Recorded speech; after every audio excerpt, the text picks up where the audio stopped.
Okay, the meeting is about to start. Okay. Good evening. Welcome to RoxFilm's 2020. Thank you so much for joining us for this question and answer session of two incredible films, January 14th, directed by Chris Jordan, and The Film Whisper, directed by Russell Emmanuel. I'm Cyndee Hans, and with me is Hans Krieger. We will facilitate tonight's Q&A.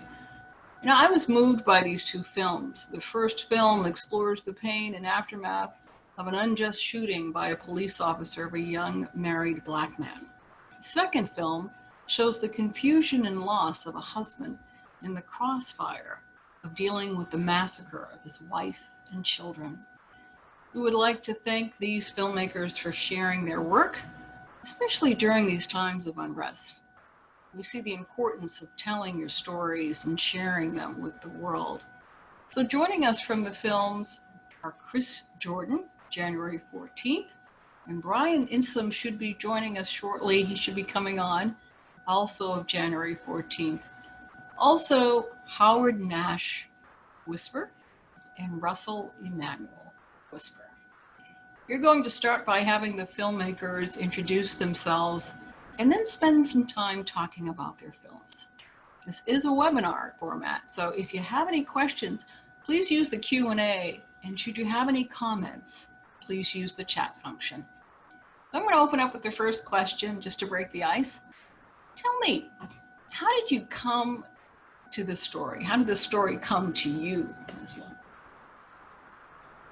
And I can start with Chris. Well, thank you. Thank you so much, Cyndee. January 14th started off as a personal story. I lost my mother in 2008, and I was watching my father go through the grieving process as I was, and it really posed some questions about how we deal with loss. And so as reading the script, I said to myself, let me switch this up a bit and see what it's like to write it from a woman's perspective. And I dove deeper and deeper into the story, and I said, what if this becomes a bigger issue? What if this is more of a social issue? And so it took me about a good 6 months to kind of what this was, and of course doing a lot of research about police shootings, which put me in an emotional space myself.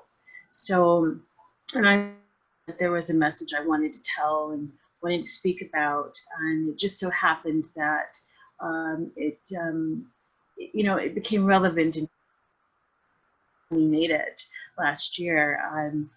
There was no major, I shouldn't say no major, but in terms of the headlines, we didn't have a George Floyd.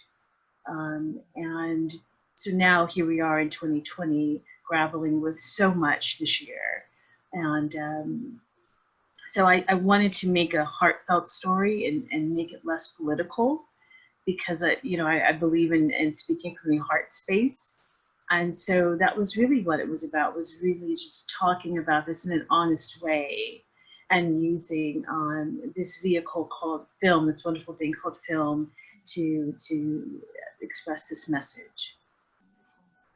Russell and Howard, your film is a true story.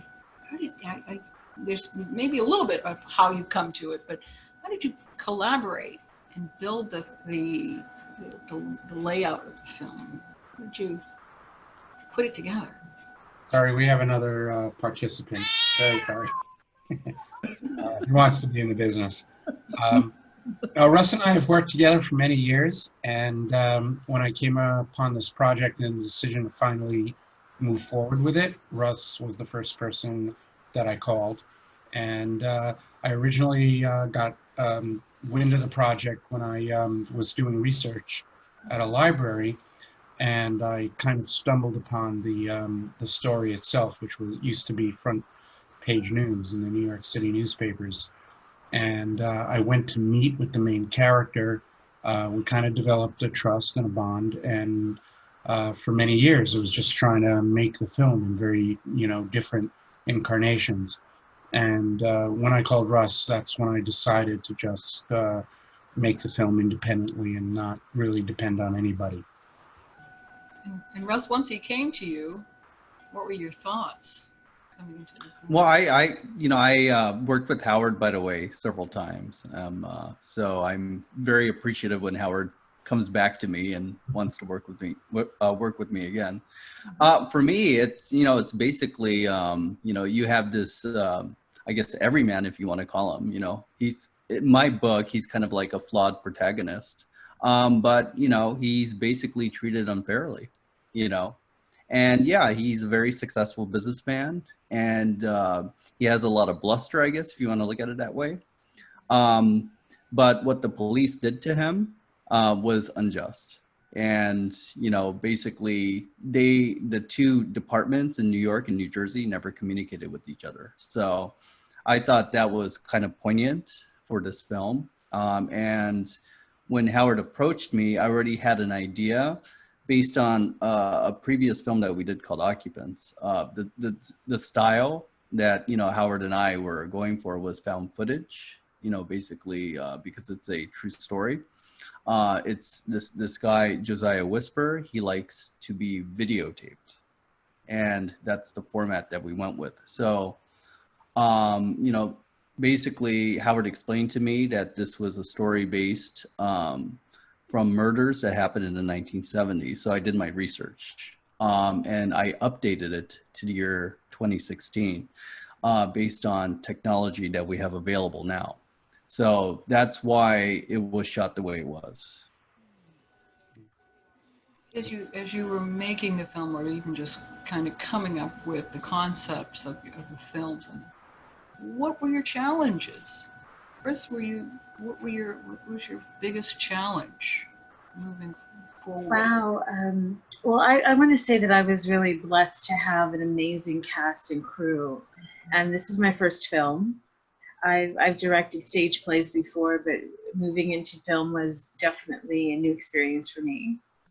I want to say that I think our biggest challenge was, of course, time. We shot this in 2 days, and we had interiors, exteriors, and we shot them both on separate days. But you're always wanting more time. You want to make sure that you get everything right, because we didn't have time for reshoots. So we had to really say to ourselves, let's get this right and still tell and really make sure that we nail it. And everyone came ready, prepared, and it was just absolutely beautiful. But definitely time is everything. Time, most definitely. I'm going to follow up with either Howard or Russell. Challenges, obstacles? Well, you want me to take this, Howard? Sure, go ahead. Well, let's say it's a feature film, a 91-minute feature film that we shot in 10 days, and we had 12 different locations in 2 different states with 100 actors, both principal, supporting, and background. So it was a big challenge. But the way Howard and I work, we prepped and prepped and prepped. So we had rehearsals with the actors. We already, visited the sets with location scouting, and, I did storyboards. We did a shot list. We basically really planned it as much as possible. And frankly, I was just taking it, one step at a time. I just focused on one scene and I just got it done, and we moved to the next scene and the next scene. So I didn't really realize the gravity or the magnitude of what we had until I saw the trailer that was cut for the film a couple months later. Then I'm like, whoa. I was like, I directed that? Because I frankly was kind of shocked. It was a lot. It was a lot that we had to do, but we had a really good cast, really good crew, and we were able to pull it together. Howard, do you have any thoughts to add to that? Well, my challenges were, mainly during the development and the presentation of the project to try to raise, money for it. And probably that was the reason why I ultimately decided to do it independently. But in another form, we attracted some major stars to the project. It was developed by a network, and then it was, killed. All of these things kind of just move you toward, doing it yourself. And during that process, I was told by some very, very prominent people in Hollywood to make the family white because it would make the project more marketable. And I was very glad that we never listened to them because they just want to stay true to the person that the film is based on. And some of the people who said that to me, you would know their names in a heartbeat. But that's another movie. But very glad that I didn't listen and we were able to do it the way we wanted. We have a question from one of our participants, Bessie Lyman. She's asking, was it difficult for cast and crew to work with such tragic subject matter? And how did people relieve the stress of the subject matter? Well, there was a lot of distance, I think, on the film itself. And if you see the film, there isn't really too much, confrontation or exposure to the tragedy and the horrors of the tragedy. There's a brief funeral scene. But the main focus is really the mystery behind who did it and the main character's quest to, find out, who murdered his family. And then in addition to that, there was a kind of distance between, everyone in, cast and crew. So it didn't really impact too much. It really, really didn't, at least as far as I could see. I think for us, moments where we had to stop, and pause a bit,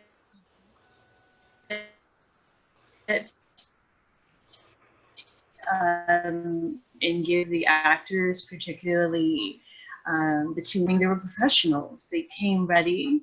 And yet as a director, I still had let me be aware of what's happening in this moment. And then I would check on them, and they were just consummate professionals, just really, really amazing. The actress who plays the wife, she was actually going through some personal things at the time. She was dealing with a loss herself. So, and I didn't know that until after the film. She didn't tell me until afterwards. So one of the things I did appreciate was that the cast, they just came and they gave it everything they had. And we were just in this together as a family. And we're just very mindful of that. And of course, I had an amazing DP in Brian.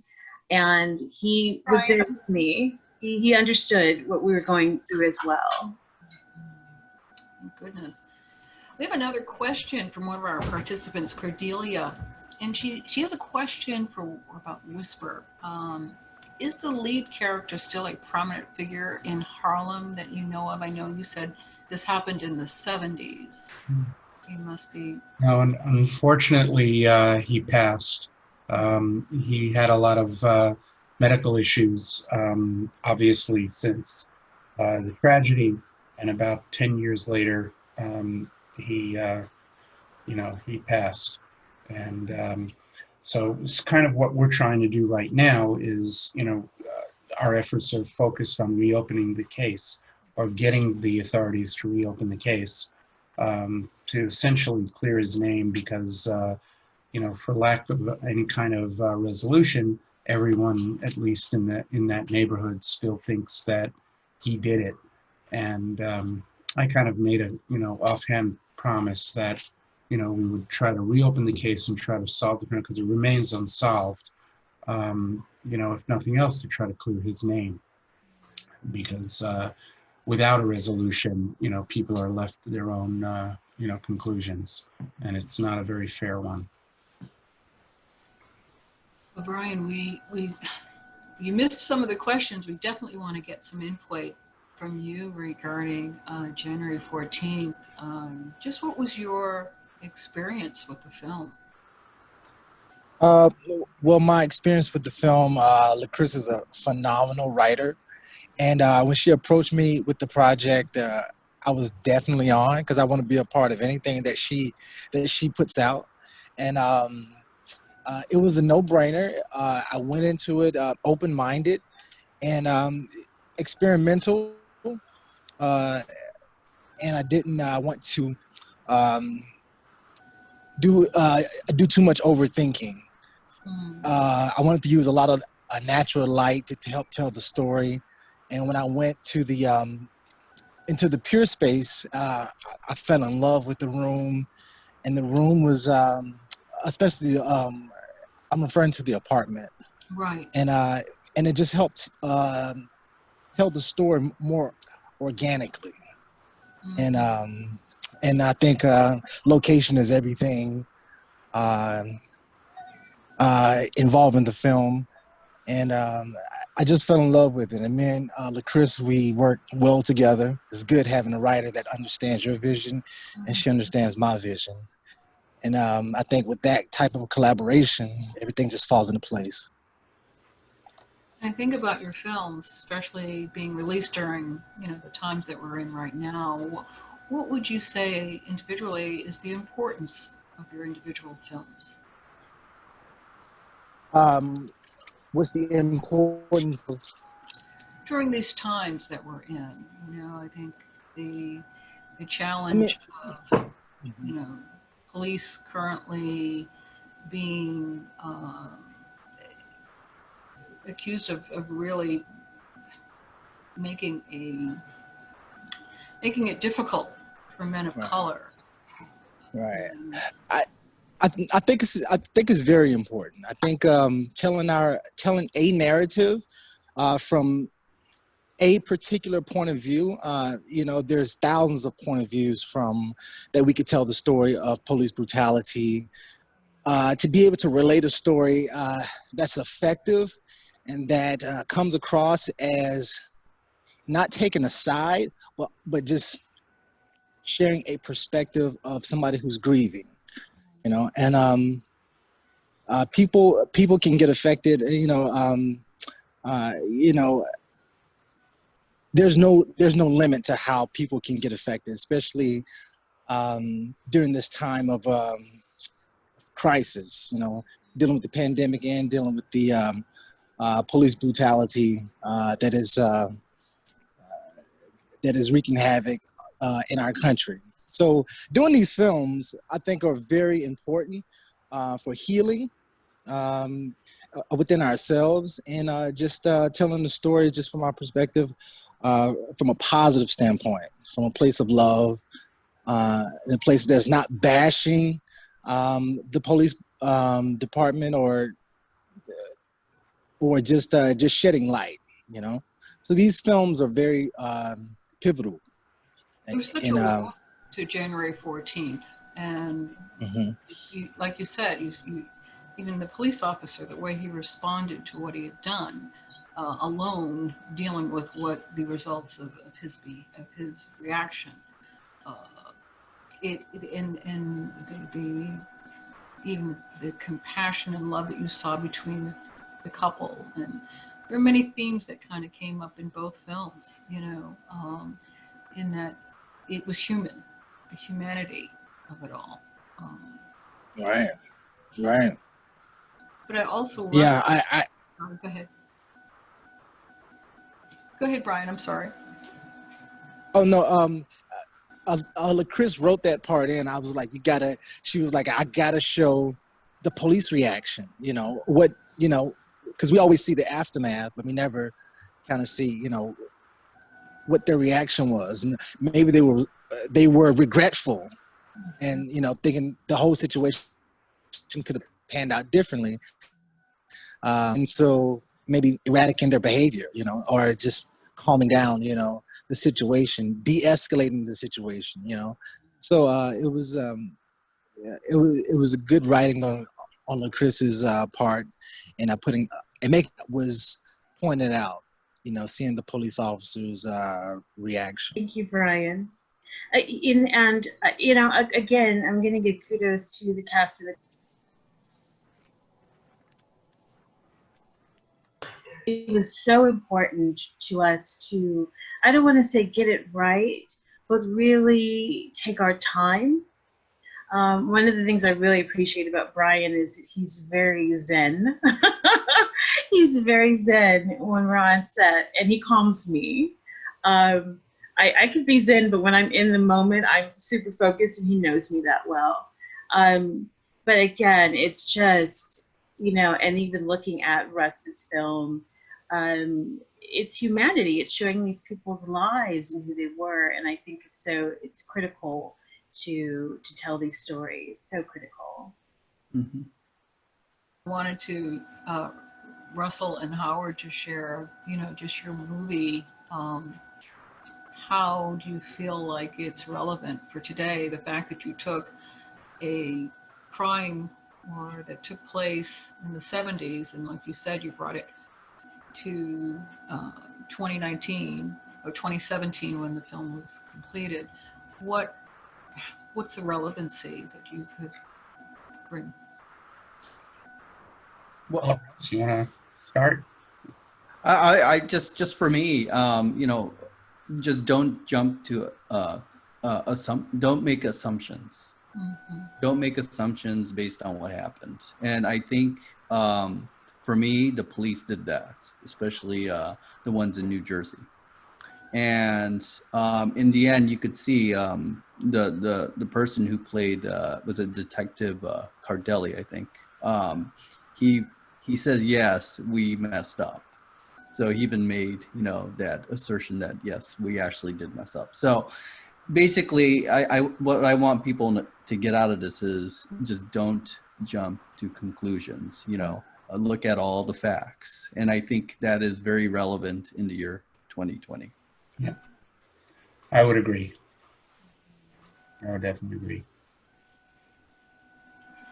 Well, so what are you working on now? What's your next project?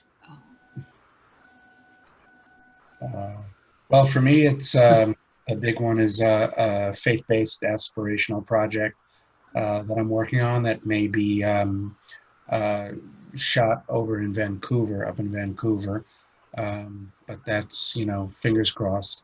And obviously the pandemic is just makes everything uncertain.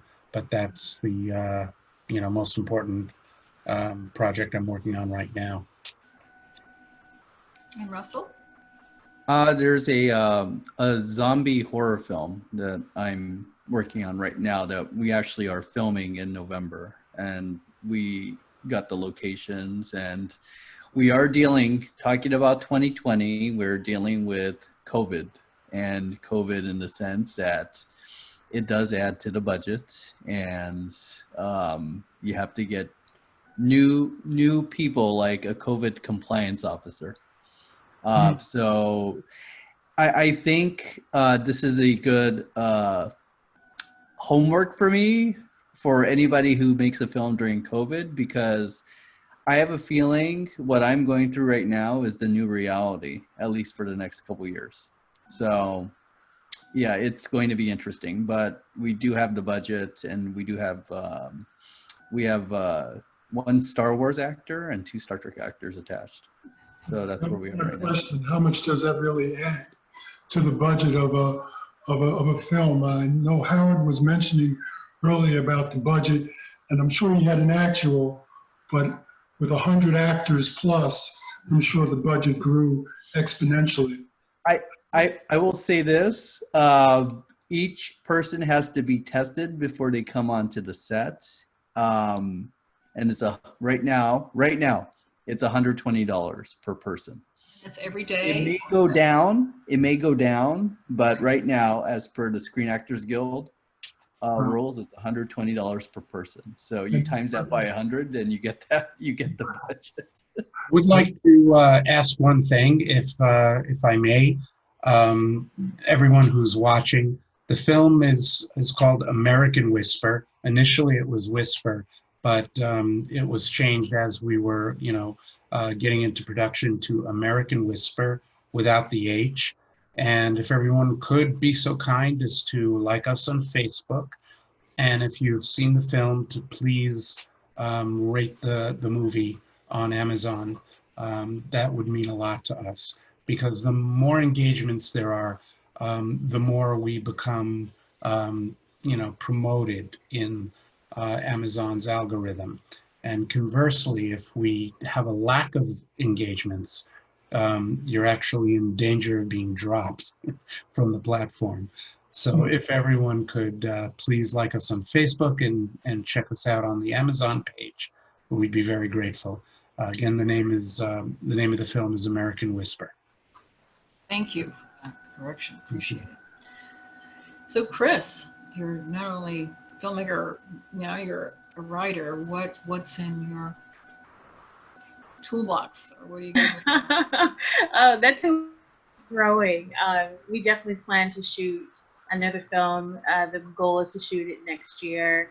We've got a couple, but the one Brian and I have been talking about it. It's a historical. It's set in 1920, and it's called The Ridge. And The Ridge? Yes, it's set in 1920 Virginia. And again, it's inspired by true events. And it's very thematic in terms of theme, but we go back in time. And this one is very, very important to us. And we're looking forward to it. It's been cast. We have a location. But again, it's timing.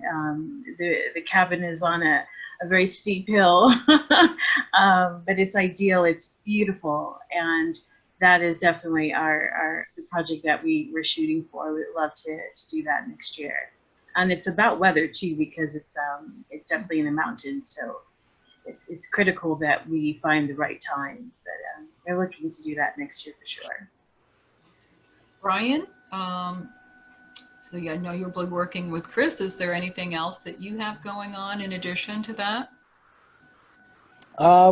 Right now, I'm just working with Chris, and I'm doing like little small side projects, but nothing big right now. But really just focusing on preparing to shoot for The Ridge.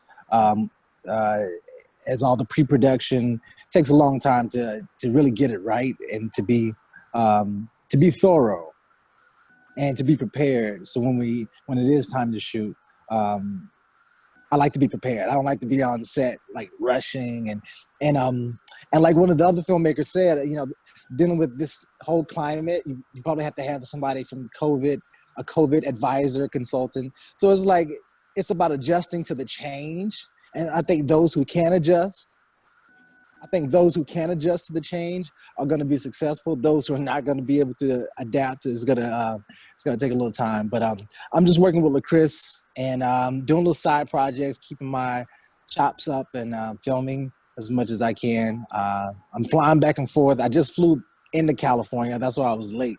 To set up some meetings for some other stuff I'll be shooting for next year.